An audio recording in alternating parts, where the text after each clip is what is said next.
మనకి స్పెషల్గా పెట్టిండు దేవుడు. ఏంటిది? బుద్ధి జ్ఞానం అనేది మనకు మాత్రమే పెట్టిండు, మానవ జన్మ. మిగతా ఏ జీవులకి లేదు. అందుకే ఎంత గడ్డేసినా తింటది. అంటే ఆలోచించాలి. మనకే స్పెషల్గా పెట్టిండు. దేని కొరకు అంటే ఈ బుద్ధిని, ఈ జ్ఞానాన్ని ఉపయోగించుకొని ఈ మానవుడు మానవత్వంతో ఎప్పుడైతే ఉంటాడో మాధవుడైతాడని.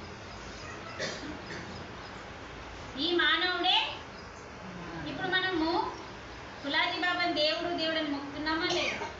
ఎందుకు దేవుడు అంటే ఏమున్నది ఆయన దగ్గర? ఏమిచ్చిండు మనకి? నగళ్ళు, గడియారాలు, బట్టలు ఇవిచ్చిండా? ఏమిచ్చిండు? జ్ఞానం. అంటే ఆయన దగ్గర ఏముంది? అదే కదా, ఆయన దగ్గర బుద్ధి వికసించింది, జ్ఞానం అనంతంగా చేసుకున్నాడు కాబట్టి ఆయన పరమాత్మ అయిండు. అవి నీకిచ్చిండు, నిన్ను గమ్మన్నాడు. వాళ్ళ కోరిక ఎప్పుడు తీరుతుందంటే వాళ్ళకంటే ఎక్కువ జ్ఞానాన్ని ఏ శిష్యుడైతే సంపాదించుకొని 10 మందికి పంచుతాడో వాళ్ళకప్పుడు సంతోషం. నిజమైన సెలబ్రేషన్ ఆ రోజు ఉంటుంది వాళ్ళకి. అవునా కాదా? అవునా కాదా? ఎందుకంటే ఇప్పుడు మన ఇల్లు ఉందమ్మా, మన తండ్రి మనని కన్న తండ్రి ఏమనుకుంటాడు? నాకంటే గొప్పోడు కావాలనుకుంటాడా? అనుకోవడం. మరి ఈయన కూడా మన తండ్రి, నాకంటే గొప్పోడు కావాల నా శిష్యుడు అనుకుంటాడు. కడుపులో పుట్టిన వాళ్ళని అనుకోరాళ్ళు. నా దగ్గర ఎవరైతే జ్ఞానము రెస్ట్ లేకుండా నిరంతరం నేర్చుకుంటాడో వాళ్ళని ఆధ్యాత్మిక పుత్రులు అనుకుంటారు. వాళ్ళు సంతానానికి ప్రాముఖ్యత ఇవ్వరు, అందరికీ ప్రాముఖ్యత ఇస్తారు. వీళ్ళు నువ్వు నేను అన్న తేడా చూపించారు. నా బిడ్డలే అని మనం అనుకుంటాం కానీ వాళ్ళు అనుకోరు. ఎందుకంటే మన పరమాత్మ స్థితిలో ఉన్నాడు కాబట్టి, ఒక యోగి స్థితిలో ఉన్నాడు కాబట్టి ఆయన అందరినీ సమానంగా చూస్తాడు. అందుకే అది మనకు వంచింది. అది మన దగ్గర ఉన్న రోజు, ఈ బుద్ధి వికసించిన రోజు మనకెప్పుడు మనసు మన పైన ప్రభావం ఉంటుంది. కాబట్టి అప్పుడప్పుడు బుద్ధి పనిచేస్తుంది అనగానే మనసు డ్యామేజ్ చేసేస్తుంది. చేయనియది మనసు. ఎందుకంటే దానికి అలవాటైపోయింది, మనసుకి అలవాటైపోయింది. మనం అలా తయారు చేసినాం దాన్ని. ఒక చెడ్డ తిన్నవాడిని అప్పటికప్పుడు మంచిగా మారమంటే మారతాడా అమ్మా? మారదు కదా. అలా అంటే కొన్ని రోజుల తర్వాత చెప్పగా చెప్పగా చెప్పగా టైం బట్టి మారుతాడు పిల్లాడు. ఇది కూడా అంతే. అందుకని మనం ధ్యానం చేస్తే మరి మన లోపల ఏమేమి జరుగుతుందమ్మా చెప్పండి. ఇప్పుడు ధ్యానం చెప్పిండు మనకు బాగా, ఏమి వస్తాయని చెప్పిండు? శక్తులు వస్తాయని చెప్పిండు మనకు. చెప్పిండా? తలకాయ కదా, నోరు చెప్పుడు. చెప్పిండా? ఏం శక్తులు వస్తాయి? మన లోపల 4 శక్తులు ఉంటాయి. ఇచ్ఛాశక్తి ఒకటి, సంకల్ప శక్తి ఒకటి. సంకల్ప శక్తి అంటే ఏంటంటే నువ్వేదన్నా అనుకున్నావు అనుకో, దన్నుమని నెరవేరుతుంది అది. అలాంటి శక్తి నీకు వస్తుంది ధ్యానం చేస్తే. అర్థానికి అది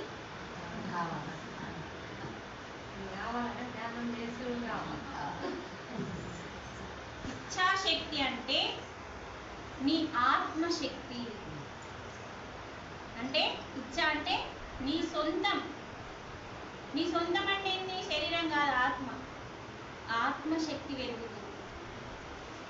నువ్వేదనుకుంటే అది జరుగుతుంది. సంకల్పం, సంకల్ప శక్తి. జ్ఞాన శక్తి, ఊహాశక్తి. ఏదన్నా ఊహించావనుకో దానికి బలం వెళ్ళిపోతుంది. భవిష్యత్తులో నువ్వు ఏదైనా ఊహిస్తావు కదా, ఇప్పుడు నువ్వు ఇట్లా ఉన్నావు, భవిష్యత్తులో నాకు ఇట్లా కావాలి అట్లా కావాలి, నువ్వు ఫుల్ ధ్యానం చేసినావు. ఈ 4 శక్తులు మన లోపల ఉన్నాయి. అంటే మనం బయట వెతకాల్సింది ఏమీ లేదు అని చెప్పిండు. ఎక్కడ వెతకాలి మరి?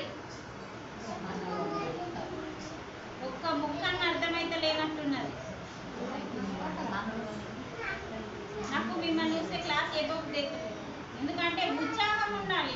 మీ నుంచి ఆన్సర్ కావాలి. చెప్పండి, మనం ఎక్కడ వెతుకమంటున్నాడు? బయట లేవు అంటున్నాడు. సంకల్ప శక్తి ఎక్కడ ఉంటుంది? లోపల ఉంటుంది. ఆత్మశక్తి ఎక్కడుంది? ఊహాశక్తి ఎక్కడ ఉంటుంది? జ్ఞానశక్తి ఎక్కడ ఉంటుంది? అంటే నీ లోపల ఆల్రెడీ శక్తులు ఉన్నాయి. ఆ శక్తుల్ని ఇప్పుడు ఆంజనేయ స్వామిని ఎగ్జాంపుల్ తీసుకోవాలా మీరు. చిన్న పిల్లాడిగా ఉన్నప్పుడు ఆయన శక్తులు అనంతం కదా.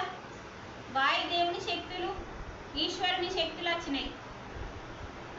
ఆంజనేయ స్వామి చెంగ ఎగరాలా, ఏ చెట్టుకంటే ఆ చెట్టుకి వెళ్ళి దోచుకోవాలా, ఋషులకి పండ్లు ఉంచద్దు, ఏముంచద్దు. ఋషుల యొక్క యజ్ఞాలని అంటే చిలిపితనంతో భగ్నం చేసేవారు. దానివల్ల ఏమైంది? ఋషులకి ఆటంకాలు కలిగినప్పుడు ఋషులు శాపం ఇస్తారు. ఈ శక్తులన్నీ నశించుగాక, మళ్ళీ ఈ శక్తులన్నీ ఎవరన్నా గుర్తు చేస్తే తప్ప నీకు శక్తులు రావు అని చెప్తారు. సేమ్ మన పరిస్థితి కూడా అంతే. అక్కడ ఆంజనేయ స్వామికి ఎందుకు చూపించిందంటే మనకి చెప్పడానికే. ఏదన్నా కూడా మనకి ఇవ్వడానికే. అంటే జాంబవంతుడు తన స్టోర్ అంతా చెప్తాడు. అది ఇప్పుడు ఇచ్చింది కాదండి, మనకు భాగవతంలో ఉంటుంది. మీకు దేని గురించి తెలాలన్నా భాగవతం పట్టుకో. అది నాలాగా లావుగా ఉంటుంది భాగవతం. ఎన్ని అద్భుతాలు ఉంటాయో అంట. అలా భాగవతంలో ఆంజనేయ స్వామి యొక్క చరిత్రని అలా జాంబవంతుడు చెప్తాడు. ఆయనకు తెలియదు, ఎందుకంటే మర్చిపోయింది కదా శాపన వల్ల. నువ్వు మామూలు మనిషివి కాదు అని చెప్పి అప్పుడు ఆ రామసేతుని కట్టేటప్పుడు, ఆ బండల్ని రామ అనుకుంటా అందులో వేసేటప్పుడు, దానికంటే ముందు సీతని చూడడానికి వెళ్ళాలి కదా. ఆ టైంలో అతనికి గుర్తు చేస్తారు. మరి మీకెవరు గుర్తు చేసిండ్రో? ఆయనకు జాంబవంతుడు గుర్తు చేస్తే కులాజీ బాబా. అంటే మనలోనే శక్తులు ఉన్నాయి, వాటిని మేలుకొల్పే యొక్క ధారణ చేయండి అంటున్నాడు. మన లోపల ఉన్న శక్తులని మేల్కొల్పే ధారణ అంటే ఇగో ఇక్కడ ఉంటుందమ్మా. మీరు కుంకుమ పెడతారో, గంధం పెడతారో, ఏం పెడతారో అక్కడ మనం ధారణ చేయాలి. అంటే మన యొక్క రెండు కనుబొమ్మల మధ్యలో దృష్టిని నిలిపి దాన్ని మనోధారణ అంటారు. ఎప్పుడైతే మనం మనోధారణ, ఇది అందరికీ చేయొచ్చు. ఎప్పుడైతే మనం ప్రతి ఒక్కరము మనోధారణ ఇక్కడ దృష్టిని నిలిపి చేస్తామో, ఈ మనోధారణ వల్ల మనకేమవుతుందంటే జీవుడు మేల్కొంటాడు. మన లోపల ఉన్న జీవుడు ఆత్మ మేల్కొంటుంది అని చెప్పి చక్కగా వివరించింది.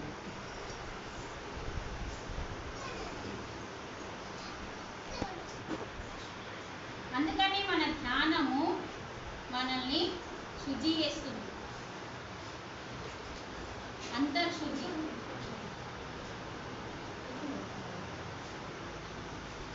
ఇప్పుడు మనకు ఒక ప్రాబ్లం వచ్చిందమ్మా శరీరపరంగా. ఎందుకు వస్తుంది చెప్పాలి. మీరు మాట్లాడద్దు. మన శరీరంలో ఎందుకు రోగం వస్తుంది, కారణం ఏంటి చెప్పిండా లేదా బాబా? చెప్పిండా లేదా? ఎందుకు వస్తాయని చెప్పిండు గుర్తుందా?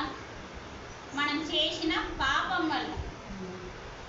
కృతం జన్మ అంటే గత జన్మలో చేసిన పాపం రోగాల రూపంలో వస్తుంది. అది కాకుండా ఇంకా ఎలా వస్తాయని చెప్పి ఇది కూడా ఉన్నది ఆ బుక్లో. అంటే మన శరీరంలో ఎప్పుడైతే ప్రాణశక్తి తగ్గిపోతుందో, ప్రాణం అనే శక్తి తగ్గిపోతుందో అప్పుడు మనకి వస్తాయని చెప్పి. సరే పాపం అంటే చేసినామో అది అనుభవించాలి కాబట్టి, కానీ ప్రాణశక్తి తగ్గిపోయినప్పుడు ఆ శక్తిని మనం తీసుకోవచ్చు కదా.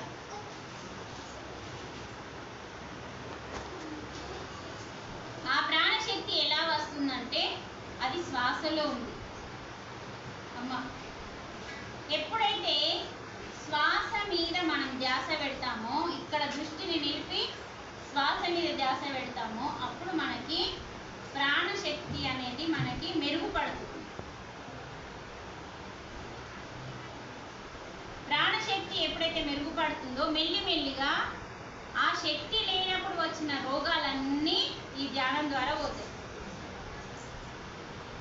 మరి ఎందుకండి అన్ని సంవత్సరాలు ఉన్న బాబాకి ఏ రోగం రాలేదు, ఎంత ఆరోగ్యంగా ఉన్నాడంటే ఆయన చేసిన తపస్సు అట్లాంటిది, ఆయన చేసిన ధ్యానం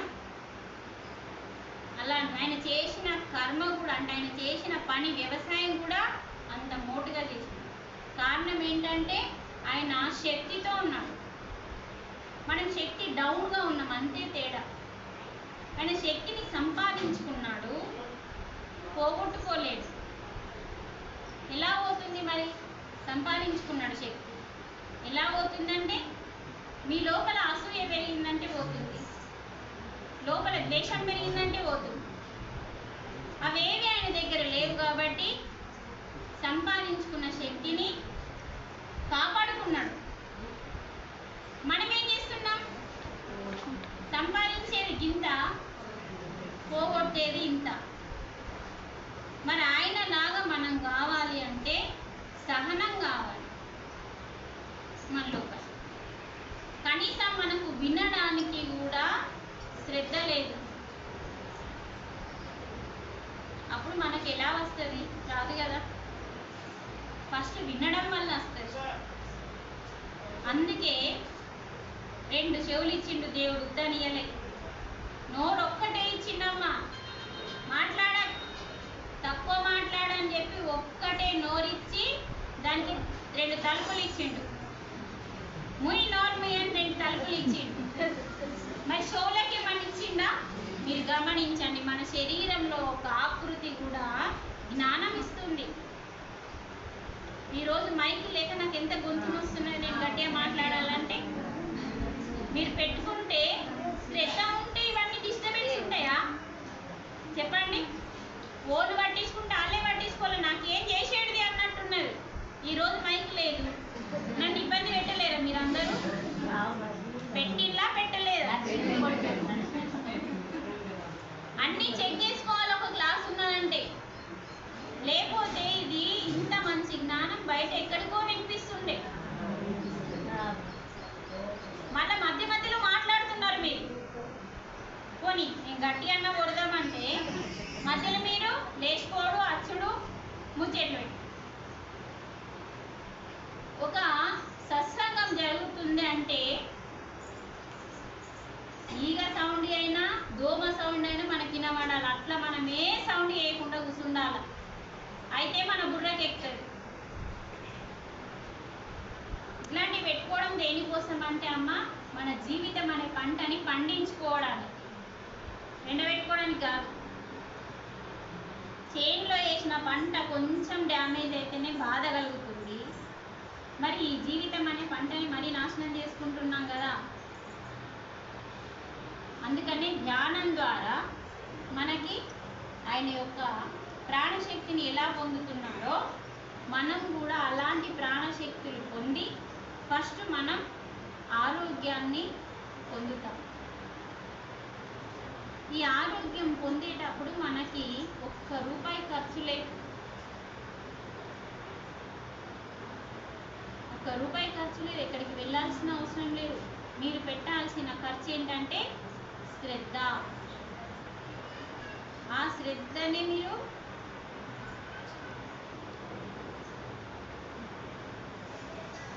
తొలగించుకుంటున్నారు. ఎప్పుడో ఒకసారి వస్తే మాత్రం ఏమీ రాదు. ఇది మన పని, నా పని, మన పని అనుకొని ఎంతమంది ఉంటే అంతమంది వచ్చి పని చేయాలి. ఇక్కడ వచ్చి మేము తయారీకి కూర్చుంటాము అంటే ఆయన చూసుకుంటాడా లేదా చెప్పండి? ఫోటోలో ఉన్నాడు చూడడా? ఆయన ఫోటోలో లేడు, అంతటా ఉన్నాడు శక్తితో, ఆత్మస్థితిలో ఉన్నాడు. ఆత్మతో ఇదంతా తిరుగుతారు వాళ్ళు. వాళ్ళ పని పూర్తయ్యేంత వరకు వాళ్ళ సంస్థల వెంబడ తిరుగుతూనే ఉంటారు. వాళ్ళు ప్రకాశంగా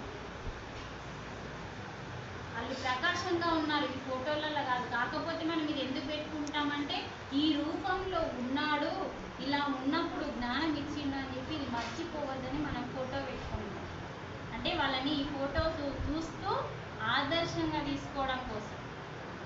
దేవుళ్ళ ఫోటోలు కూడా అంతే. ఆ రూపంలో వచ్చిన భగవంతుడు మనకి ఏమి ఇచ్చిండు, ఏ జ్ఞానం ఇచ్చిండు, ఏ ధర్మం చెప్పిండు అని ఆ విగ్రహాన్ని నిగ్రహించుకోవడానికి, మనసుని నిగ్రహించుకోవడానికి విగ్రహం. ఇప్పుడు అమ్మ మన దగ్గర గుడి కట్టింది కదా, ఎక్కడన్నా గుడి కట్టేటప్పుడు మట్టి విగ్రహం తెస్తారు. మట్టి విగ్రహంలో శక్తులు ఉండవు. అప్పుడు ఏం చేస్తారు? గుడిలో ప్రాణప్రతిష్ఠ. కొత్త గుడి కట్టిండ్రు, అందరికీ తెలిసే. కొత్త గుడి కట్టిండ్రు, ఏదో వినాయకుని విగ్రహమో అమ్మవారి విగ్రహమో పెట్టాలి. ఆ విగ్రహం తెచ్చిండ్రు. డైరెక్ట్ పెట్టారా? అందులో ఏమి ఉండదు ఆ విగ్రహంలో. కానీ ఆ విగ్రహంలో లోపలికి పంపడానికి, ప్రాణశక్తిని పంపడానికి ఒక ఏర్పాటు చేస్తారు కదా. చేసేటప్పుడు ఆ విగ్రహం నిలబెట్టడానికి ఒక గద్దె కడతారు. ఆ గద్దె కింద ఒక శ్రీచక్రం ఉంటుంది. శ్రీచక్రం అంటే మీరు జైనత్ కానీ, ఆంజీ కానీ ఇలాంటి పాత పురాణాల ఆలయాలలో పైన కట్టింది ఉంటుంది. శ్రీచక్రాలు గుడిలలో, గోపురాలలో ఉంటాయి చూడండి. ఆ శ్రీచక్రం యొక్క యంత్రము రాగితో తయారు చేస్తారు. చేసి రాగి పైసలు, మళ్ళా ఇత్తడి, తర్వాత ఇంకేమేమో అన్నీ బంగారం కూడా వేస్తారు. ఆ విగ్రహం కింద అవన్నీ వేసి ఆ విగ్రహాన్ని పెట్టి ఎవరు ప్రాణ ప్రతిష్ఠ చేయాలో తెలుసా? ఈ లోపల ఉన్న శక్తులు మేల్కొన్నోళ్ళు, బ్రాహ్మణ్స్, పంతులు వీళ్ళు కాదు. ఎవరైతే సత్యంగా ధర్మంగా ఉంటారో అలాంటి వాళ్ళు ఉన్నారా లేదా? ఎగ్జాంపుల్ మనం బాబానే తీసుకుందాం, తాతానే తీసుకుందాం. ధర్మం కొద్ది, సత్యం కొద్ది ఉన్న వాళ్ళ యొక్క శక్తులు మేల్కొంటాయి కదమ్మా. ఆ శక్తులు మేల్కొన్న వాళ్ళు మాత్రమే అందులో ప్రాణ ప్రతిష్ఠ చేయగలుగుతారు. ఎవరంటే వాళ్ళు ప్రాణం పోస్తే రాదు విగ్రహంలోకి. ఒక అతను దగ్గరికి వచ్చి, అమ్మ నేను 2 కోట్ల గుడి కట్టినా అన్నాడు. వింటున్నారా? ఎన్ని కోట్లు? 2 కోట్ల గుడి కట్టినాడు. అయితే ఒక అద్భుతమైన ఋషిని అక్కడికి పిలిచిండు. అందులో విగ్రహం లేదు, ఏం లేదు, ఇట్లా ఫోటో పెట్టిండు. 2 కోట్ల గుడిలో విగ్రహం ఎంత పెద్దది పెట్టుకోవాలో మంచిగా చిన్న ఫోటో పెట్టేసిండు. కానీ ఆ గుడిలో మొత్తం దోషాలు. అంటే పైసలు పెట్టిండు, ఎవరితోని కట్టియన్నో కూడా తెలక ఏదంటే అది ఎవరితోనంటే అది కట్టియరమ్మా. ఒక ధ్యాన మందిరం కానీ, ఒక గుడి కానీ అది ఎవరితోని కట్టియనో వాళ్ళతో కట్టిస్తేనే అందులోకి విశ్వశక్తి వస్తుంది. దాని గురించి కొందరికి తెలుస్తుంది కదా. ఇప్పుడు ఇల్లు కట్టాలంటే నువ్వు నేను కడతామా? మేస్త్రి కట్టాలి కదా. అంటే ఆయనకు తెలుసు ఎలా కట్టాలి. వ్యవసాయం చేయాలంటే వ్యవసాయం నేర్చుకున్న వాళ్ళు వ్యవసాయం చేస్తే, లేదు సాఫ్ట్వేర్ వచ్చి వ్యవసాయం చేస్తాడా? ఆయననేమో ఫ్యాన్ కింద ల్యాప్టాప్ వద్దేటోడు. వ్యవసాయం వస్తుందా ఆయనకి? నీకు ల్యాప్టాప్ వస్తుందా? అంటే ఓన్లీ ఏది చేయాలనో అది చేయాలి. చేస్తే ఆ శక్తులు మనకి. అందుకే గుడికి, ఏదన్నా పురాణం గుడికి వెళ్ళి చూడండి, మామూలు గుడికి వెళ్ళి, అంటే ఇప్పుడు కట్టిన గుడికి వెళ్ళి చూడండి. పురాణం గుడి, జైనత్ ఉంది కదా, ఆంజీ ఉంది కదా, సత్యనారాయణ, ఇక్కడ శాంతినగర్లో సత్యనారాయణ మంగమ్మ టెంపుల్ అమ్మ. ఇలాంటి ఆలయాలు ఎప్పుడు కట్టిళ్ళమ్మా? చాలా ఏళ్ళ కింద కట్టింది కదా. ఇప్పుడు మన మఠం ఉంది కదా, గోపాలకృష్ణ మఠం, ఎన్నో వందల సంవత్సరాలు అవుతుంది. అలాంటి టెంపుల్లలో ఎక్కువ శక్తులు ఉంటాయి. అంటే వాళ్ళు జ్ఞానంతో కట్టిండ్రు ఆ గుడిలను, వాళ్ళు శక్తులతో కట్టిండ్రు. అలాంటివన్నీ ఏమైతాయంటే మనకి ప్రశాంతతనిస్తాయి. అలాంటి టెంపుల్లోకి వెళ్తే మనకి ఎంతో ప్రశాంతం అనిపిస్తుంది కదా. ఏదైనా గుడికి వెళ్ళగానే ఎట్లా అనిపిస్తుంది? కానీ ఎవరైనా బంగారంలో తెల్లని వాళ్ళు వచ్చి గుడి కట్టిల్లనుకో అది కరెక్ట్ నిలకడగా ఉండదు. అందుకే దాని కింద శ్రీచక్రం పెట్టి బంగారము, వెండి, రాగి ఇవన్నీ కూడా లోహాలు, పంచలోహాలు ఆ విగ్రహం కింద పెడతారు. అంటే పైన ఉన్న శక్తిని, గోపురం పైన ఉన్న శక్తి ఆ విగ్రహం పైన పడ్డప్పుడు ఆ విగ్రహంలో ఒక శ్రీకృష్ణుడు ఉన్నాడు అనుకో. శ్రీకృష్ణుడు ఎవరు? సాక్షాత్తు విష్ణుమూర్తి. అంటే ఇప్పుడు ఆ గోపురం పైనుంచి ఎవరి శక్తి వస్తుంది? విష్ణుమూర్తి శక్తి, పరమాత్మ శక్తి.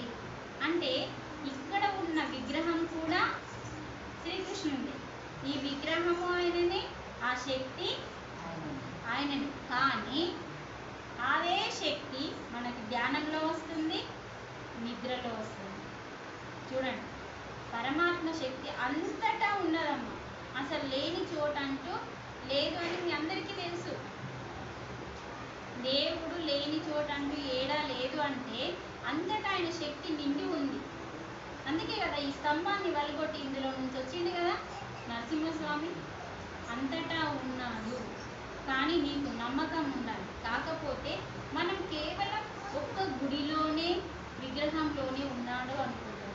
మరి ఆయన ఏం చెప్పిండు? దేవుడు అన్నింటిలో ఉన్నాను, అందరిలో. ఇది తెలుసుకోండి. అందరిలో అంటే ప్రతి జీవిలో కూడా ఉన్నాను. కేవలం గుడికి వెళ్తేనే దేవుడు, గుడికి వెళ్ళకపోతే దేవుడు అన్న భ్రమలో ఉండద్దు అన్నాడు. అంటే అంతటా ఉన్నాడు, ప్రతి మూగజీవిలో ఉన్నాడు, ప్రతి మనిషిలో ఉన్నాడు. మనిషిని మనిషిగా చూడకుండా నువ్వు తిట్టినవే అనుకో, అది రైట్ పనా రాంగ్ పనా? అంటే ఒక మనిషిని మనిషిగా చూస్తే మంచి పనే కదా, అదే దైవం పని అంటారు. అందుకని అమ్మ, భగవంతుడు అనేవాడు అంతటా ఉన్నాడు. మనం విగ్రహం రూపంలో దేవుణ్ణి ఎందుకు పెట్టుకున్నామంటే మన మనస్సు నిగ్రహించుకోవట్లేదు. అంటే మన చేతిలోకి, మన ఆధీనంలోకి రావట్లేదు. మన ఆధీనంలోకి తెచ్చుకోవడానికి విగ్రహం రూపంలో దేవుణ్ణి చూసుకొని మనస్సుని నిగ్రహం చేసుకొని అక్కడ ధ్యానం చేసుకోవడానికి ఆయన ఎదురుగా కూర్చొని ఆ గుడిలో ఒక్కసారి ధ్యానం చేసి చూడండి. మన ఇంటిలో లేదు అట్లాంటి ఎనర్జీ, ఆ గుడిలో ఉంటుంది. ఎందుకంటే పైన ఉన్న గోపురం, ఆ మంత్రాలు, వేదాలు, ఆ శ్రీచక్రము, ఆ పంచలోహాలన్నీ కూడా వైబ్రేషన్ గుంజుకుంటాయి. మరి ఇంత ఇక్కడ కూడా ఎందుకు ఇంతగానో ఎనర్జీ ఉంది? మీరు కళ్ళు మూసుకొని ఏ రోజన్నా ఒక్కసారి, నేను ఈరోజు ఖచ్చితంగా 3 గంటలు, ఇప్పుడు అమ్మాయి వచ్చి 25 అయింది ధ్యానం ఖర్చు, నేను ఇప్పుడు అమ్మాయి అనుకోవాలి, నేను ఖచ్చితంగా నా శరీరానికి చెప్పుకుంటున్నా, నేను 3 గంటలు ధ్యానం చేసేంత వరకు లేవనే లేవ ఏమన్నా కానీ అని అనుకొని కూర్చున్నదనుకో, చేస్తుందా చేయదా? చేస్తుందా? మీ పట్టుదల, నీ శ్రద్ధనే, ఈ రెండే నిన్ను చేపిస్తాయి. నువ్వు శరీరానికి చెప్పుకోవాలి, శరీరంకి చక్కగా నచ్చ చెప్పాలి. మనసు ఏం చేస్తుంది? లోమంటే అప్పుడే మనం బుద్ధిని ఉపయోగించుకోవాలి. లేవనే లేవద్దు. లేవకుండా మనం అలాగే కూర్చుంటే ఏమవుతుంది? మనసు పక్కకు జరుగుతుంది. అప్పుడు బుద్ధి అనేది ప్రశిస్తుంది. అర్థమైంది తల్లి? ఇలా మనము మన జ్ఞానాన్ని పెంచుకోవాలి.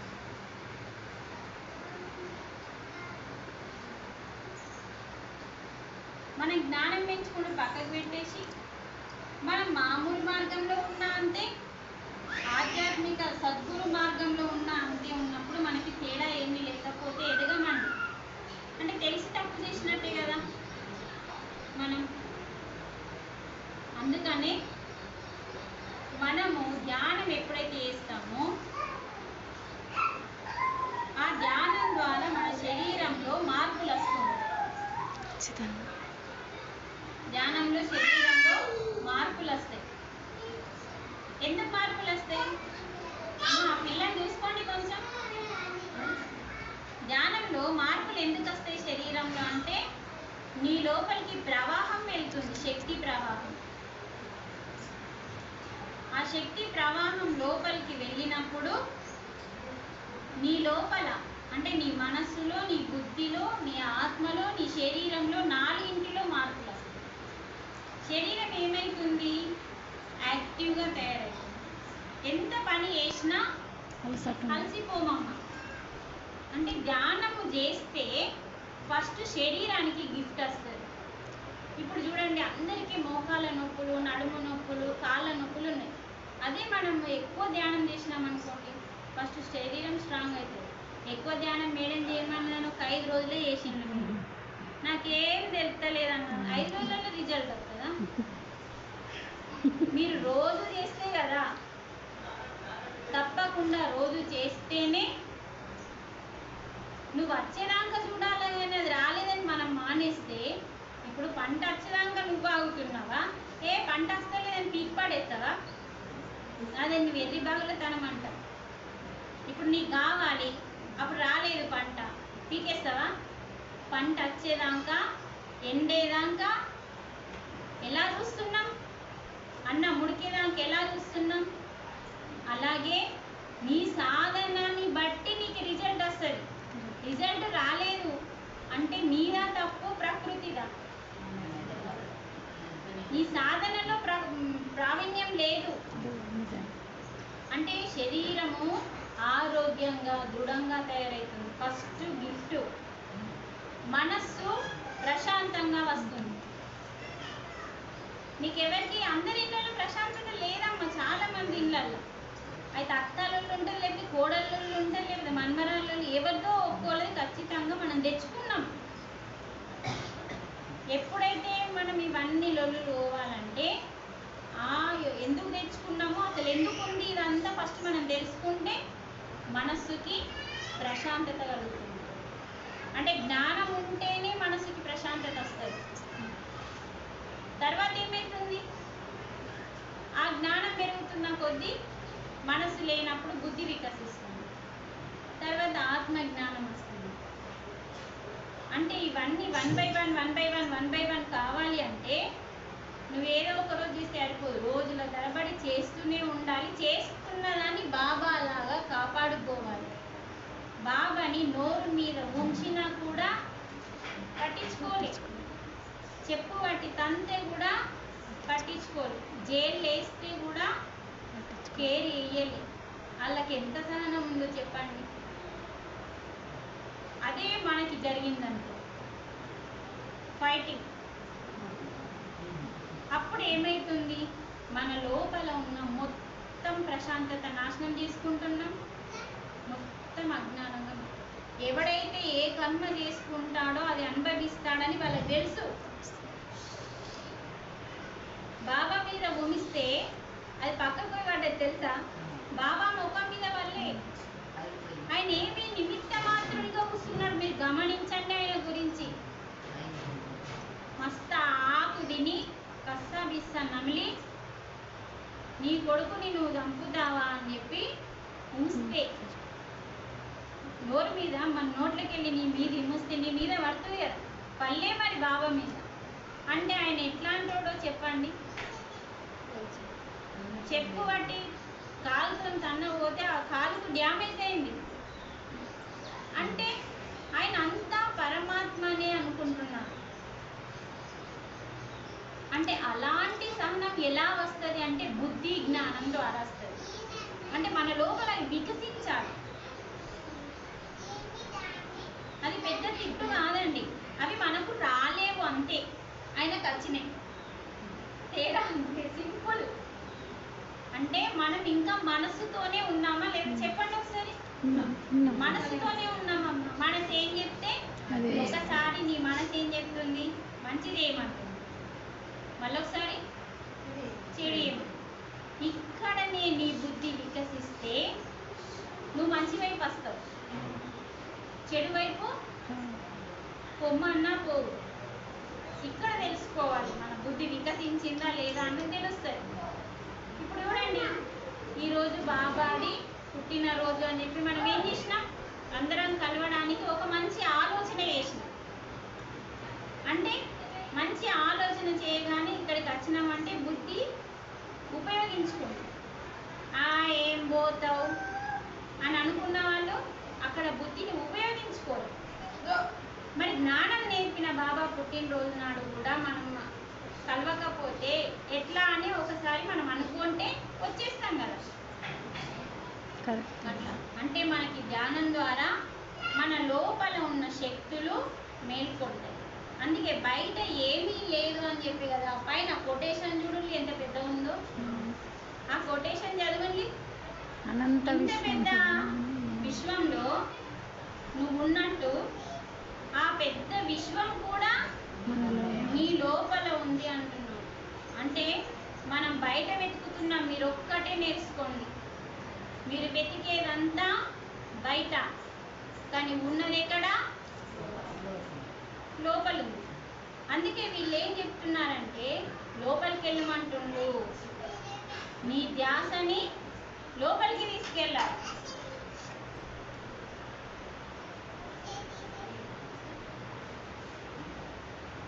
మనం ఎంతెంత లోపలికి పోతామో అమ్మా అంతంత లోతున్నది.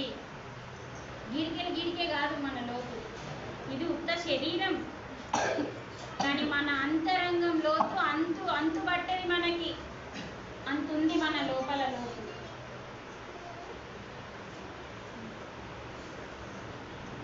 మన అంతరంగం లోతు తెలుసుకున్నాడు కాబట్టే ఆయన పరమాత్మ అయిండు.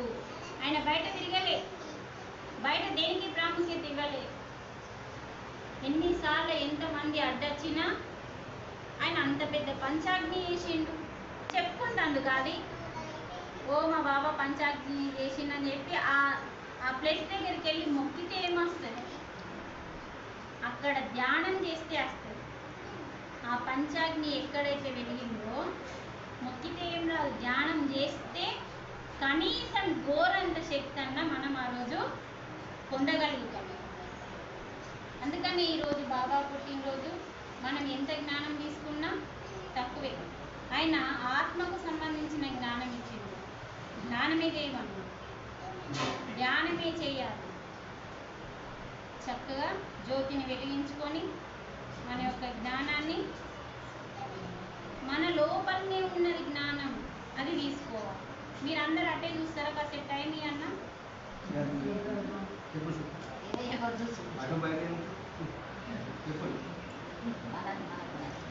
బయట ఎక్కడ ఏమీ లేదు, అంతరంగంని వెలిగించుకోవాలి, అంతే, ఏమీ లేదు. ఎప్పుడైతే అంతరంగం వెలగదో మళ్ళీ మళ్ళీ మళ్ళీ మళ్ళీ భూమి మీదకి రావాలి. భూమి మీదకి వచ్చేటప్పుడు తల్లి కడుపులో ఉన్న నరకము నరకాసురుని దగ్గర కూడా ఉండదు, నరకంలో కూడా ఉండదు. నరకంలో నరకం అనుకుంటాం, కానీ దానికంటే పెద్ద నరకం తల్లి గర్భం. ఆ తల్లి గర్భంలో మళ్ళీ ఉండద్దని చెప్పి యోగులు, మునులు, ఋషులందరూ కూడా చివరి జన్మ చేసుకుంటారు. ఎంత కష్టమైనా, ఎన్నేళ్ళైనా అందులోనే, ఆ శరీరంలోనే ఉండి జ్ఞానాన్ని పెంచుకొని, జ్ఞానాన్ని పంచి ఆ శరీరంలోని చివరి జన్మ చేసుకుంటారు. అంత గర్భంలో నరకం ఉంటుంది బిడ్డకి. ఏ తల్లికి కూడా దీని గురించి తెలియదు. మనకేం తెలుసు అంటే ప్రెగ్నెంట్ అయినామా, కాకపోతే నలుగురు తిడతారు, అయితే నలుగురు మెచ్చుకుంటారు. ఇది ఎంత చండాలమైన పను. ఆ అమ్మాయి కూడా ఒక ఆడపిల్లని, తనకెంత బాధ ఉంటుందో ఆలోచించాలి. అది ఎప్పుడు మనం పొరపాటు, ఇదే పొరపాటు. ఇంకా కాలేదా, అక్కడ ఎంత పుచ్చుకుంటుంది.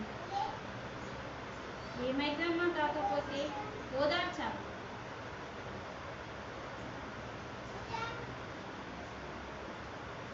అందుకనే పెద్ద మనిషి అవ్వడం అంటే 50 మార్కులు, మనం పుట్టడం అంటే 25 మార్కులు సంపాదించుకున్నాం. పెళ్లి చేసుకోవడం అంటే 75 మార్కులు. ఒక బిడ్డకి తల్లైతే 100 మార్కులు. కొందరు తెచ్చుకోరు పిల్లల్ని. కొందరు ఏం చేస్తారంటే గత జన్మలో ఎక్కువ బిడ్డల్ని కన్నప్పుడు ఆ భారాన్ని భరించలేక ఈ భారం భరించలేకపోతున్నారా బాబ్రో, నేను గొడ్రాలైతే మంచిగా ఉండు అన్నప్పుడు తదాస్తు దేవతలు తదాస్తు అనేస్తారు. సాయంత్రం పూట తదాస్తు దేవతలు బాగా తిరుగుతారు, అశ్విని దేవతలు. ఈ అశ్విని దేవతలేమో మనకు ఆరోగ్యాన్ని ఇచ్చేవాళ్ళు ఉంటారు, సూర్యపుత్రుడు అశ్విని దేవతలు. తదాస్తు దేవతలు ప్రతి క్షణము మనకి ఉంటూనే ఉంటారు కాబట్టి అందుకే పెద్ద మనుషులు మనకి ఏం చెప్తారంటే నోటిలో వచ్చే మాట జాగ్రత్తగా మాట్లాడాలి. అది తదాస్తు దేవతలు వాళ్ళు ఎప్పుడు తదాస్తు అంటారు, నువ్వు అప్పుడే పలికినావు అనుకో అది నీ జీవితంలోకి వస్తుంది. ఆ బాధ భరించలేక ఏదో అనేసినావు కానీ అప్పుడే వాళ్ళు అన్నారనుకోండి, అనకపోతే ఓకే అన్నారే అనుకోండి, అంటే నీ వాక్కుకి ఎంత శక్తి ఉందో చెప్పండి. అందుకని మనం ఇంట్లోనేమో మన నోరుకి ఆగడాలే ఉన్నాయి, మన ఇంట్లో మన నోరుకి ఆగడాలు ఉన్నాయి. బయటకు వస్తే ఎంత మంచిగా అన్నట్టు మనం అందరూ ఉండరట కొందరు. ఇక్కడ మన ఇల్లు చాలా ముఖ్యం. మన ఇంట్లో మనం రెచ్చిపోతాం కానీ మన ఇంట్లో మనం మాట్లాడే ప్రతి మాట వల్ల నెగిటివ్ ఎనర్జీ ఉంటుంది, పాజిటివ్ ఎనర్జీ ఉంటుంది. ఇది చాలా ముఖ్యం. కానీ మనం ఏమనుకుంటామంటే మన ఇల్లు కదా, మన ఇష్టం ఉన్నట్టు రెచ్చిపోవచ్చు అనుకుంటాం. మీరు ఎంత రెచ్చిపోతే అంత డ్యామేజ్ మన ఇల్లుకే. ఒక స్త్రీతోనే ఇల్లు బాగుంటుందండి, పురుషునితో కాదు. పురుషునితో ఉంటుంది అన్నది ఎవరన్నా చెప్పండి. ఆ ఇంట్లో ఆడది చచ్చిపోయింది అనుకో, ఇల్లోళ్ళు నూపుతారు, ఓళ్ళు కడుగుతారు, వంటోళ్ళు చేస్తారు. ఇవన్నీ శుద్ధి ఎవరు చేస్తారండి? మొగోళ్ళతో అయ్యే పనులు కావు. ఇప్పుడు నేర్చుకుంటున్నారు కావచ్చు కానీ ఇంట్లో స్త్రీ లేదు అంటే శక్తి లేదు అన్నట్టు. అర్థమవుతుందా? స్త్రీ అంటే శక్తి. ఏ ఇంట్లో అయితే శక్తి ఉండదో ఆ ఇల్లు ఎందుకు పనికొస్తుందో చెప్పండి. అందుకనే మన ఆడవాళ్ళకి అంత ప్రాముఖ్యత ఉంది, అది మనం తెలుసుకోవాలి. ఇది గ్రహించక మనం ఇంట్లో ఎట్లాంటి అట్లా మనం మాట్లాడదు. కొంచెం మన మాట మీద ధ్యాస ఉండాలి. మాట మీద మనం ధ్యాసతో ఎప్పుడైతే మాట్లాడతామో మన ఇంట్లో చెడు అనేది జరగదు, చెడు నెగిటివ్ అనేది ఉండదు. అందుకనే మనం ఇంట్లో ఎప్పుడు కూడా అవుతుంది వస్తుంది ఇలా అంటే రావాలి ఇలాంటి మాటలు అంటే కాదు పోదు లేదు ఇలాంటి మనం. అందుకే మీరు గమనించండి అమ్మా, మనకు పూర్వము పెద్ద పెద్ద వీటిలలో వస్తువులు పెట్టేవాళ్ళు, అంటే జొన్నలు గోధుమలు అన్నీ కూడా బియ్యం కానీ అవి ఏమంటారు వీటిని గుమ్మలు. అవిట్లల్లా ఆ వస్తువు దగ్గర పడుతుంది, అయిపోయేటప్పుడు దగ్గర పడుతుంది అంటారు, అయిపోతుంది అన్నారు. దగ్గర పడిన తర్వాత అది కంప్లీట్ అయిపోయిన తర్వాత నిండుకుంది అనేవారు. గమనించండి, మీరే కదా పెద్దవాళ్ళు అంటే. ఇప్పుడు ఇలాంటి వాళ్ళే కదా, మీరే కదమ్మా పెద్దవాళ్ళు అంటే. మీరు అప్పుడు ఏం మీ అత్తలు ఇంత మీ అమ్మలు మీ అత్తలు ఆ వస్తువు అయిపోతే అయిపోయింది అని చెప్పేవాళ్ళు కాదు, నిండుకుంది అంటే ఆ వాడుని ఆ మాట ఇంట్లో వాడద్దు అని చెప్పి మనకు ఆ వాడనీయకపోతుంది. నిండుకుంది, అన్నీ నిండుకున్నాయని చెప్పాలి.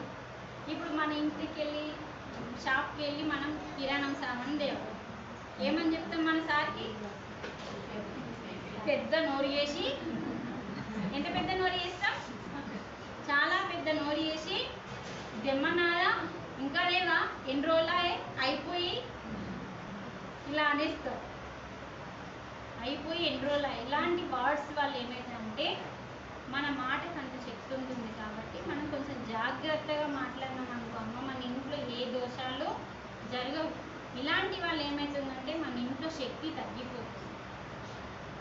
అలా శక్తులు తగ్గిపోయినప్పుడు మన ఇంట్లో ధ్యానం తప్పకుండా పెంచాలి. అందుకని స్త్రీతోనే ఇల్లు.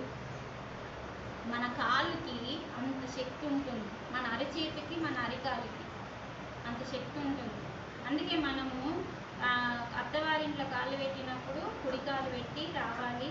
తర్వాత మన చేతిలో కూడా అంత శక్తి ఉంటుందని చెప్పి వంట మనకే ఇచ్చింది ప్రాధాన్యం. అందుకని చాలా చాలా ముఖ్యమండి మన ఇంట్లో కూడా మనము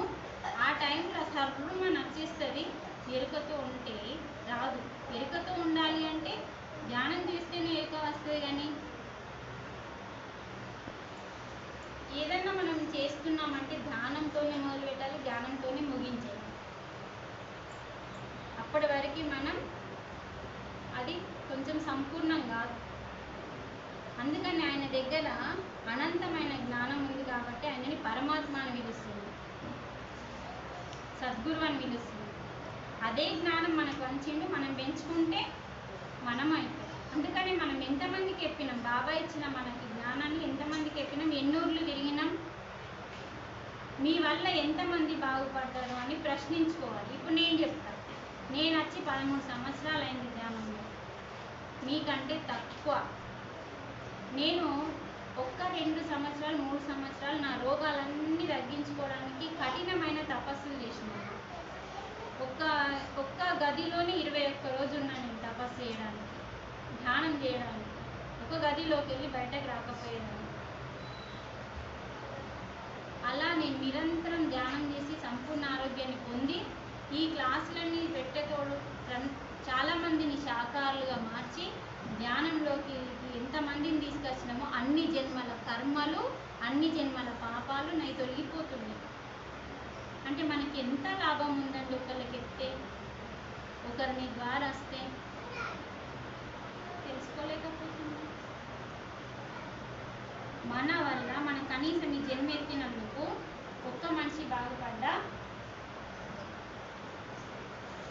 మన జన్మ ధన్యమైనట్టే. అలాంటిని ఎంతో మందిని తయారు చేసిండు ఆయన. ఆయనను చూసి మనం నేర్చుకోవాలి. మనకి ఎంతోమంది తెలుసు కదా, చెప్పడం వరకే మన బాధ్యతలను గుంజుకరమ్మంటలే, చెప్పాలి, చెప్పుకుంటా పోవాలి. ఇప్పుడు ఇంతమంది, ఇప్పుడు నేను ఎన్నో ఏళ్ళ నుంచి మీ దగ్గరికి వస్తాను, ఎంతమంది గట్టిగా పట్టిందో అంతే ముఖ్యం. అందరు పట్టుకోరు మరి కదమ్మా, అందరు పట్టుకోరు. కొందరు మీద పట్టుకుంటారు, కొందరు అసలే పట్టుకోరు, కొందరు గట్టిగా పట్టుకుంటారు. ఆ గట్టిగా ఎవరైతే పట్టుకున్నారో వాళ్ళు ఇంకా ఎదుగుతూ ఉన్న కొద్దీ ఎంతమందిని నా జీవితంలో నేను తయారు చేసిన లిస్టు కావాలి, అక్కడ లిస్టు పడతారు. ఇది ఏమన్నా ఆషామాషకి కాదండి. ఇష్టం వచ్చినప్పుడు వచ్చి ఇష్టం వచ్చినప్పుడు నేర్చుకుంటామంటే నష్టపోయేది మనమే. కాకపోతే దీనికి ఒక సమయం అనేది, సందర్భం అనేది మనం పెట్టుకోవాలి. ఇలా మనకు శరీరం అంతా శుద్ధి జరుగుతుంది, ప్రశాంతత వస్తుంది, బుద్ధి వికసిస్తుంది, జ్ఞానం వస్తుంది. ఇన్ని లాభాలు మన లోపలిని పెట్టుకొని మనమేం గిర్రా బయట తిరుగుతుంది. లోపల తిరగండి, ఏం పోయింది, తేడా అంతే కదా. బయట తిరుగుడు మానేసి లోపల తిరగడం రండి. లోపల తిరగాలంటే ఇక్కడ కూర్చోవాలి కదా, అదే వచ్చింది పెద్ద చిక్కు. బయట తిరగాలంటే బస్సులో పోవచ్చు, విమానంలో పోవచ్చు, కార్లో పోవచ్చు, బండ్లో పోవచ్చు, నడుచుకుంటూ పోవచ్చు. కాబట్టి అంటే రకరకాలుగా ఉన్నాయి బయట తిరగడానికి. కానీ లోపల తిరగడానికి ఒకే ఒక మార్గం ధ్యానం, ఒకే ఒక మార్గం. మళ్ళీ ఈ శరీరం లేకపోతే మళ్ళీ లోపలికి వెళ్దాం. గుర్తుంచుకోండి, ఈ శరీరం కావాలి అంటే నువ్వు పైన క్యూ కట్టాలి. ఈ శరీరాన్ని ఇప్పుడు వయసులో ఉన్న వాళ్ళకి మరీ చెప్తున్నామా, ఈ శరీరాన్ని మీరు దృఢంగా కాపాడుకోండి, సాధన చేయండి. ఇప్పుడు మీకు ఏం పని ఉంటుంది చెప్పండి అండి. పెద్ద మనుషులు అందరూ ఒక దగ్గర జమ అయ్యి, ఏ పనులే మనకి ఏం పని ఉంది, గుడికోదని పనులు అనుకుంటే ధ్యానం చేయాలి. ఇలా